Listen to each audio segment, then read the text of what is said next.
এই মুহূর্তে সবচেয়ে বড় প্রশ্ন যে পরীক্ষার জন্য তোমরা কত সময় পাবে, অর্থাৎ কত মাস তোমরা সময় পাবে। আর এই কম সময়ের মধ্যে তোমরা তোমাদের সিলেবাস বা তোমাদের প্রস্তুতি কমপ্লিট করতে পারবে তো, বা কমপ্লিট করা সম্ভব? এই প্রশ্নগুলো বারবার তোমাদের মনে আসছে। আর কি কৌশল অবলম্বন করলে তোমাদের সঠিকভাবে প্রস্তুতি সম্ভব হবে এবং তোমরা এই কম টাইমের মধ্যে সম্পূর্ণ সিলেবাসটাকে কমপ্লিট করে কনফিডেন্স লেভেলটাকে বাড়াতে পারবে।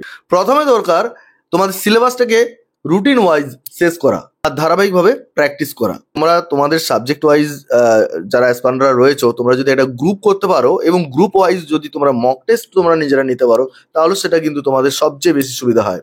শুধু তাই নয়, তোমাদের উচিত প্রত্যেকটা টপিক নিয়ে নিজেদের আলোচনা করা এবং সেই টপিকগুলোকে আত্মস্থ করা। তবেই তোমাদের এই কম সময়ের মধ্যে এই সম্পূর্ণ সিলেবাসকে কমপ্লিট করতে সক্ষম হবে। যেহেতু সময় হচ্ছে একটা সবচেয়ে বড় ফ্যাক্টর কাজ করছে তোমাদের এসএলএসটি পরীক্ষার জন্য, তাই সময়টাকে সম্পূর্ণভাবে কাজে লাগাতে হবে। আর তার জন্য দরকার একটা ডেলি রুটিন মেনটেন করলে তবে এটা সম্ভব। আর এটা তোমাদেরকে আজ থেকেই শুরু করে দিতে হবে। এই সময়ের ব্যাপারটা নিয়ে অনেকে তোমরা আমাকে বলছিলে, তার জন্য আজকের এই ভিডিও। যে দেখো, তোমাদের এই সময়টাকে যদি কম সময় ধরা হয় এবং কম সময়ের মধ্যে কিভাবে নিজেদেরকে তৈরি করবে, তার জন্যই আজকের এই ছোট্ট ভিডিও। যদি তোমাদের আরো কিছু বক্তব্য থাকে তাহলে অবশ্যই কমেন্ট বক্সে কমেন্ট করে জানাও।